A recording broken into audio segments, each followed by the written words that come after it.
Hello friends, स्वागत है आपका उज्जवल क्लासेस यूट्यूब चैनल में। मैं प्रेमलता आप लोगों का स्वागत करती हूं। आज इस वीडियो में हम हिंदी साहित्य के कुछ महत्वपूर्ण वस्तुनिष्ठ प्रश्न करेंगे जो एग्ज़ाम के दृष्टि से अति महत्वपूर्ण है। तो इसका 7 भाग अपलोड हो चुका है। अगर आप नहीं देखे हैं तो उसे भी देखिए, आपको कुछ एग्ज़ाम में लाभ मिलेंगे। तो चलिए शुरू करते हैं। भाग 7 में हम 30 क्वेश्चन कर चुके हैं। अगर आप वो वीडियो अभी तक नहीं देखे हैं, देख लीजिए। प्रश्न संख्या 31, देश विभाजन की त्रासदी पर यशपाल जी ने कौन सा उपन्यास लिखा है? ऑप्शन है दिव्या, अमिता, झूठा सच, दादा कामरेड।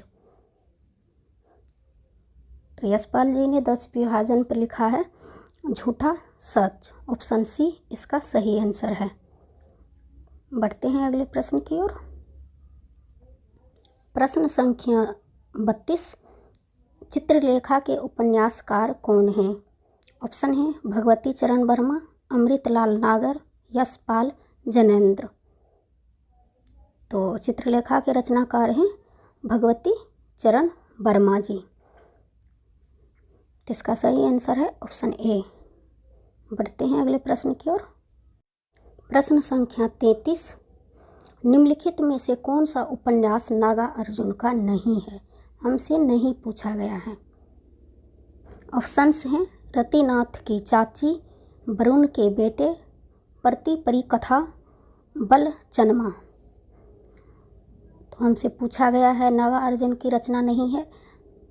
रतिनाथ की चाची ये नागार्जुन की रचनाएं हैं। वरुण के बेटे ये भी नागार्जुन की रचनाएं हैं। बलचनमा भी नागार्जुन का रचनाएं हैं। इसका रचनाएं जो नहीं है प्रति परिकथा। इसका सही आंसर ऑप्शन सी है। इसके रचनाकार हैं फणीश्वर नाथ रेणु, जिसे हम लोग आंचलिक कथाकार के नाम से जानते हैं। बढ़ते हैं अगले प्रश्न की ओर। प्रश्न संख्या 34, सांप्रदायिक समस्या पर लिखा गया उपन्यास कौन सा है? सांप्रदायिक समस्या पर लिखा गया उपन्यास कौन सा है? ऑप्शन हैं तमस, अपने अपने अजनबी, बूंद और समुद्र, बलचनमा। तो इसका सही आंसर है सांप्रदायिक समस्या पर लिखा गया उपन्यास तमस है। इसके रचनाकार भीम सहनी हैं। ये रचनाएं भारत और पाकिस्तान विभाजन के समय पंजाब में जो दंगे हुए थे उसको आधार बनाकर लिखा गया था। बढ़ते हैं अगले प्रश्न की ओर। प्रश्न संख्या 35, एक चित्रा सुख के उपन्यासकार कौन हैं? निर्मल वर्मा, मनोहर जोशी, मनु भंडारी या यशपाल। तो इसका सही आंसर है एक चित्रा सुख के रचनाकार हैं निर्मल वर्मा। तो इसका सही आंसर है ऑप्शन ए। बढ़ते हैं अगले प्रश्न की ओर। प्रश्न संख्या 36, निम्नलिखित में से कौन सा कवि रीति मुक्त काव्यधारा के नहीं है? हमसे रीति मुक्त काव्यधारा के कवि नहीं पूछा गया है। जो नहीं थे उसके बारे में हमें बताना है। ऑप्शन है ठाकुर, बोधा, आलम, भिखारी दास। तो रीति मुक्त काव्यधारा के कवि ठाकुर भी हैं, बोधा भी हैं, आलम भी हैं। तो इसका सही आंसर है हमसे नहीं पूछा गया ऑप्शन डी, भिखारी दास। भिखारी दास रीति मुक्त काव्यधारा के कवि नहीं हैं। भिखारी दास रीतिबद्ध काव्यधारा के अंतर्गत आते हैं। इनकी रचनाएं हैं, भिखारी दास जी की रचनाएं हैं रस सारांश, नामकोश, काव्य निर्णय, ये सब भिखारी दास जी की रचनाएं हैं। रीति मुक्त काव्यधारा के कवि हैं ठाकुर, बोधा, आलम, घनानंद रीति मुक्त काव्य धारा के प्रमुख कवि हैं। तो इसका सही आंसर है ऑप्शन डी। बढ़ते हैं अगले प्रश्न की ओर। प्रश्न संख्या 37, इनमें से कवि देव का लिखा ग्रंथ नहीं है। हमसे कवि देव के बारे में पूछा गया है कि इनमें से कौन सी रचनाएं कवि देव की नहीं है। ऑप्शन है भाव विलास, भवानी विलास, रस विलास, विष्णु विलास। इसका सही आंसर है ऑप्शन डी, विष्णु विलास। विष्णु विलास देव कवि का ग्रंथ नहीं है। विष्णु विलास लाल कवि या गोरे लाल कवि का ग्रंथ है। भाव विलास, भवानी विलास, रस विलास कवि देव का लिखा हुआ ग्रंथ है, तो हमसे नहीं पूछा गया है, तो इसका सही आंसर है ऑप्शन डी। बढ़ते हैं अगले प्रश्न की ओर।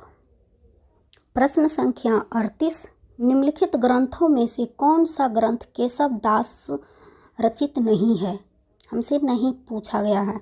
ऑप्शन है भाषा भूषण, विज्ञान गीता, छंदमाल, जहांगीर, जस चंडिका।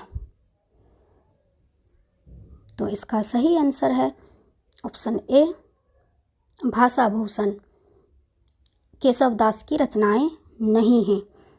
इसके रचनाकार, भाषा भूषण के रचनाकार जसवंत सिंह जी हैं। विज्ञान गीता, छंदमाल, जहांगीर, जस चंडिका केशव दास जी की रचनाएं हैं। बढ़ते हैं अगले प्रश्न की ओर। प्रश्न संख्या 39, हिंदी भाषा में कौन सी ध्वनियाँ जो स्वतंत्र रूप से बोली या लिखी जाती हैं उसे क्या कहते हैं? ऑप्शन हैं स्वर, व्यंजन, अक्षर, वर्ण। तो हमसे पूछा गया है स्वतंत्र रूप से लिखी या बोली जाती है। ऑप्शन ए इसका सही आंसर है, स्वर। स्वर ऐसा ध्वनि है जो स्वतंत्र रूप से बोली या लिखी जाती है, तो इसका सही आंसर है ऑप्शन ए। स्वरों की संख्या कितनी है? स्वरों की संख्या 11 है। आप लोग ये भी याद रखेंगे। बढ़ते हैं अगले प्रश्न की ओर। प्रश्न संख्या 40, अल्पप्राण ध्वनियों का समूह कौन सा है? ऑप्शन से क, ख, ग, च, ज या यो, तो, थ, यहाँ पे था लिखा गया है, टाइपिंग मिस्टेक हो गई है, थ है, नो। ऑप्शन डी है ट, ठ, नो। तो हमें अल्पप्राण के बारे में पूछा गया है। तो अल्पप्राण जो होते हैं, पहला, तीसरा और पांचवा अल्पप्राण होते हैं। बढ़ते हैं अगले प्रश्न की ओर। संख्या 41, काव्य रसायन के रचयिता कौन हैं? ऑप्शंस हैं देव, बिहारी, केशवदास, मतीराम। तो इसका सही आंसर है ऑप्शन ए, काव्य रसायन के रचनाकार देव हैं। देव हित हरिवंश के अन्य संप्रदाय में दीक्षित थे। इनकी प्रमुख रचनाएं हैं जो आप याद रख सकते हैं, भाव विलास, भाव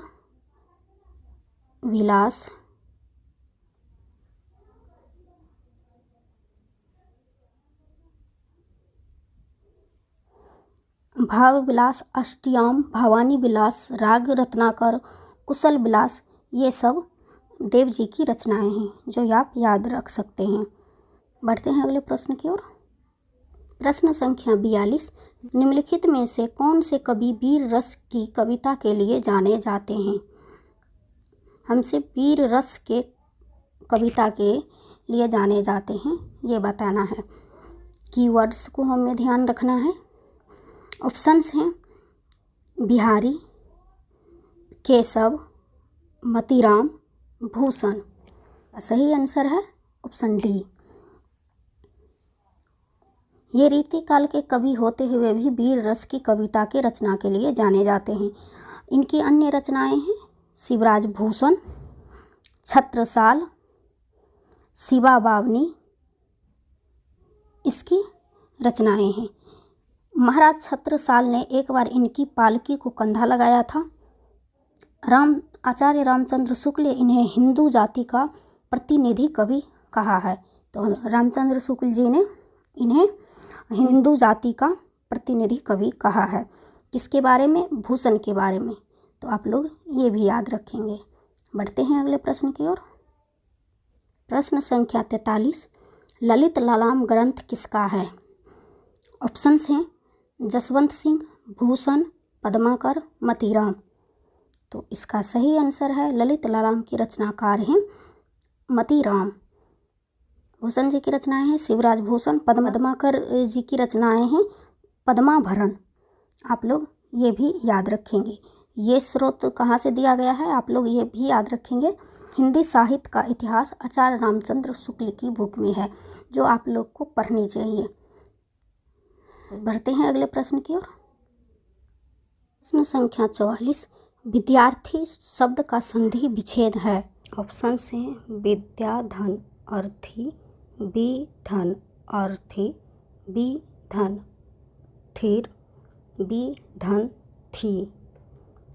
तो हमें पता है कि ये बी धन अर्थी भी नहीं होगा, ऑप्शन बी भी कट जाएगा, ऑप्शन सी भी कट जाएगा, थी नहीं आएगा क्योंकि एक सार्थक शब्द आना चाहिए। ये ऑप्शन 4 भी कट जाएंगे।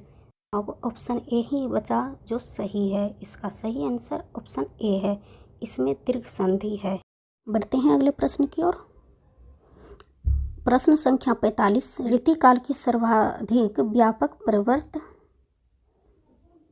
ऑप्शन से नायिका भेद और श्रृंगार रस विवेचन, नायिका भेद और श्रृंगार रस विवेचन, अलंकार विवेचन, छंद विवेचन, शब्द शक्ति और काव्य गुण दोष विवेचन।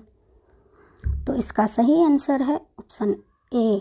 रीतिकाल के सर्वाधिक व्यापक प्रवृत्त नायिका भेद और श्रृंगार रस विवेचन रहा है। तो इसका सही आंसर है ऑप्शन ए। बढ़ते हैं अगले प्रश्न की ओर। प्रश्न संख्या 46। पर्यावरण किन शब्दों के योग से बना है। पर्यावरण किन शब्दों के योग से बना है। पर्याधन आवरण, पर्याधन वरण, परिधन आवरण, परिधन अवरण। तो आप लोगों को पता है ये सार्थक शब्द कोई नहीं होता है, वरण ये भी गलत है, ये भी गलत है।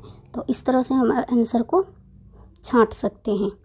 तो इसका सही आंसर है परिधन आवरण, और ये यन संधि का उदाहरण है जिसे आप याद रख सकते हैं। कभी कभी पूछ लिया जाता है पर्यावरण में कौन सी संधि है, तो यन संधि। बढ़ते हैं अगले प्रश्न की ओर। प्रश्न संख्या 47। हिंदी दिवस कब मनाया जाता है। ऑप्शन हैं 14 सितंबर, 30 दिसंबर, 2 फरवरी, 5 अप्रैल। तो इसका सही आंसर है ऑप्शन ए। 14 सितंबर को हिंदी दिवस के रूप में मनाया जाता है। 14 सितंबर 1949 को संविधान सभा ने एक मत से यह निर्णय लिया कि हिंदी ही भारत की राज्य भाषा होगी। हिंदी राजभाषा के रूप में स्वीकार की गई है, क्योंकि सही आंसर है ऑप्शन ए। बढ़ते हैं अगले प्रश्न की ओर। प्रश्न संख्या 48। महाकाव्य के संदर्भ में कौन सा कथन सही नहीं है। हमसे महाकाव्य के बारे में पूछा गया है, कौन सा कथन सही नहीं है। ऑप्शन से हैं 8 से कम सर्गों में संगठित होना चाहिए, सर्ग के अंत में आगामी सर्ग की कथा की सूचना होनी चाहिए, ये सही लग रही है मुझे। नायक में जनसी हैं, नायक में धीर उदांत गुणों का समावेश होना चाहिए, ये भी कथन सही है। ऑप्शन डी, इसकी कथा इतिहास किसी महापुरुष के वास्तविक जीवन पर आधारित होनी चाहिए, ये भी कथन सही है। हमसे नहीं पूछा गया है, तो इसका सही आंसर है ऑप्शन ए। 8 से कम सर्गों में संगठित होना चाहिए, ऐसा नहीं है, ये ऑप्शन गलत है। इस काव्य में 8 से अधिक सर्ग होते हैं, उसे महाकाव्य कहते हैं। बढ़ते हैं अगले प्रश्न की ओर। प्रश्न संख्या 39। निराकार का संधि विच्छेद है। ऑप्शंस हैं निधन आकार, निर्धन आकार, निराधन आकार, निराकर धन र। इसमें विसर्ग संधि है। ऑप्शन ए इसका सही आंसर है। ये ऑप्शन को हम ऐसे भी छांट सकते हैं, नहीं होता है, ये सही है। निराधन आकार भी नहीं होता है, और यहाँ पे र दिया हुआ है। इस तरह हम अगर क्वेश्चन को करेंगे तो हम सही आंसर तक पहुँच पाएंगे। प्रश्न संख्या 50। ये प्रश्न बहुत महत्वपूर्ण है, ये कई एग्जाम में पूछा जा चुका है। राजस्थान लेक्चरर में भी पूछा गया है, दिल्ली पीजीटी में भी पूछा गया है। तो भारतीय संविधान के किस अनुच्छेद के अनुसार संघ की राजभाषा हिंदी है, लिपि देवनागरी होगी और लिपि देवनागरी होगी? ऑप्शन हैं 344, 351, 343, 345। तो आप लोगों को पता है भारतीय संविधान के अनुच्छेद 343 के अनुसार संघ की राजभाषा हिंदी और लिपि देवनागरी होगी। तो इसका सही आंसर है ऑप्शन सी 343। बढ़ते हैं अगले प्रश्न की ओर। मोरो सब पुरुषार्थ थाको किस भाषा की पंक्ति है? ऑप्शंस हैं अवधी, भोजपुरी, ब्रजभाषा, मैथिली। ये पंक्तियाँ जो हैं ब्रजभाषा की पंक्तियाँ हैं। ब्रजभाषा का विकास पश्चिमी हिंदी से हुआ है। पश्चिमी हिंदी का विकास किससे हुआ है ये पूछ लिया जाए तो पश्चिमी हिंदी का विकास शौरसेनी अपभ्रंश से हुआ। पश्चिमी हिंदी के अंतर्गत 5 बोलियां आती हैं। एक में कौरवी, जिसे हम खड़ी बोली भी कहते हैं, हरियाणवी, ब्रजभाषा, बुंदेली, कन्नौजी। आप लोग इसे भी याद रखेंगे, बोलियां से एक ना एक प्रश्न जरूर बनती है। तो बढ़ते हैं अगले प्रश्न की ओर। प्रश्न संख्या 52। कौन सी लिपियां दाईं से बाईं की ओर लिखी जाती है? ऑप्शन हैं रोमन, देवनागरी, फारसी, रूसी। हमसे पूछा गया है कि दाईं से बाईं की ओर कौन सी लिपि लिखी जाती है। तो इसका सही आंसर है बाएं से दाएं की ओर लिखी जाती है फारसी लिपि में। तो इसका सही आंसर है ऑप्शन सी। याद रखेंगे, देवनागरी, रोमन, रूसी लिपि बाएं से दाएं की ओर लिखी जाती है। तो इसका सही आंसर है ऑप्शन सी। बढ़ते हैं अगले प्रश्न की ओर। प्रश्न संख्या 53 है अमानिसा उगलता गगन घन अंधकार में अलंकार है। ऑप्शन से मानवीकरण, उत्प्रेक्षा, उपमा, यमक। तो इसका सही आंसर है ऑप्शन ए। मानवीय अलंकार वहाँ होता है जहाँ प्रकृति का निर्जीव या जड़ मानव की तरह वर्णन किया जाता है, वहाँ पर मानवीय अलंकार होता है। यहाँ पर उगने का वर्णन मानव की तरह किया गया है, तो इसलिए यहाँ पर मानवीकरण अलंकार है। बढ़ते हैं अगले प्रश्न की ओर। प्रश्न संख्या 54। निम्नलिखित में से कौन सा शब्द पुल्लिंग है? अध्याय, सुंदरता, घटना, नम्रता। तो इसका सही आंसर है ऑप्शन ए। अध्याय शब्द जो है पुल्लिंग है और बाकी सब जो है ये स्त्रीलिंग शब्द हैं। कौन सा शब्द है? स्त्रीलिंग।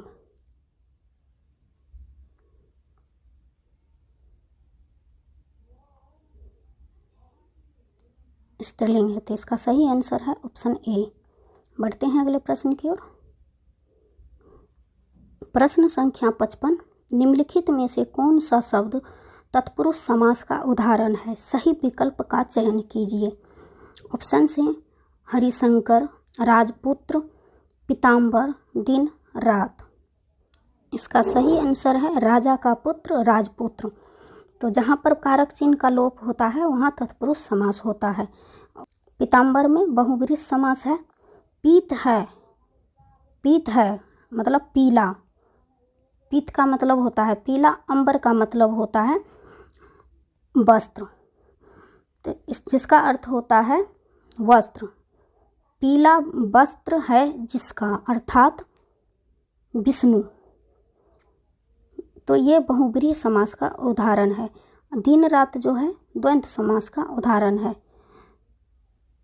तो बढ़ते हैं अगले प्रश्न की ओर। प्रश्न संख्या 56। निम्नलिखित में से किस कवि का संबंध प्रयोगवाद से नहीं है?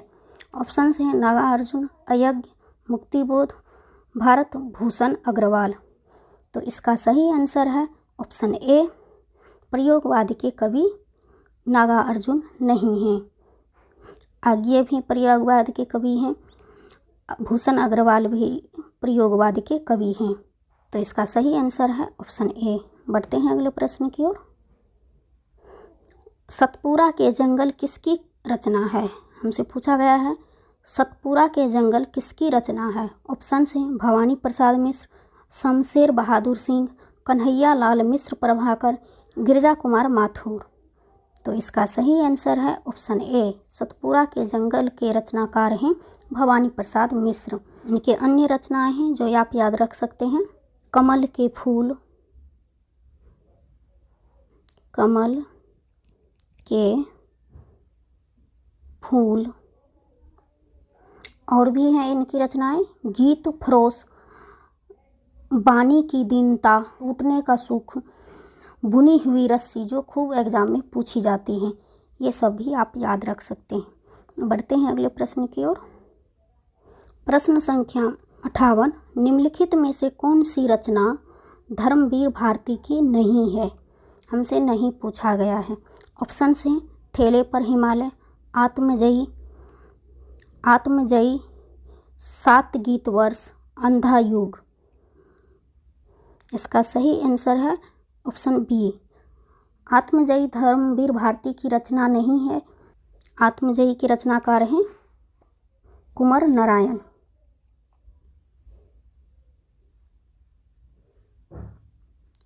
कुंवर नारायण।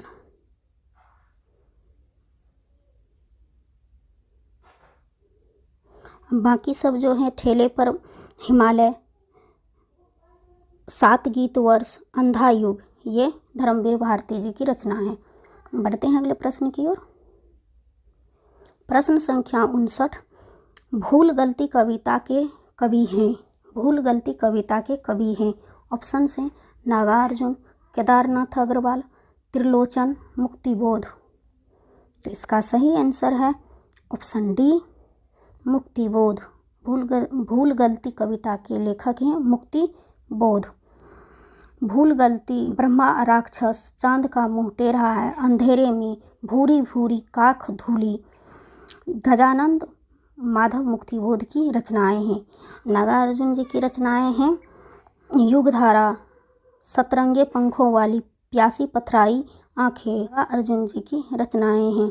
केदारनाथ अग्रवाल जी की रचनाएं हैं युग की गंगा, नींद के बादल, फूल नहीं रंग बोलते हैं। ये तो मोस्ट इम्पोर्टेंट हैं, फूल नहीं रंग बोलते हैं, कई एग्जाम में पूछे जा चुके हैं। आग का आईना, ये सब केदारनाथ जी की रचनाएं हैं। त्रिलोचन जी की रचनाएं हैं धरती, मिट्टी की बारात, भी याद रख सकते हैं। तो बढ़ते हैं अगले प्रश्न की ओर। अयज्ञ कौन से वाद के कवि हैं? अयज्ञ कौन से वाद के कवि हैं? ऑप्शन हैं प्रगतिवादी, प्रयोगवाद, छायावाद, या इनमें से कोई नहीं। तो इसका सही आंसर है ऑप्शन बी, अयज्ञ जी प्रयोगवादी कवि हैं। प्रयोगवादी कवि में तार शतक के सभी कवि आते हैं। तार शतक 1943 ईस्वी में संकलित कवियों के नाम इस प्रकार हैं: अयज्ञ, रामविलास शर्मा, मुक्तिबोध, प्रभाकर माचे, नेमी चंद्र जैन, गिरजा कुमार माथुर एवं भारत भूषण अग्रवाल जी हैं, जो आप याद रख सकते हैं। आज के वीडियो में हम हिंदी के 30 महत्वपूर्ण क्वेश्चन किए हैं। मिलते हैं अगले वीडियो में नए प्रश्नों के साथ। तब तक आप लोग रिवीजन करते रहिए। Thank you so much.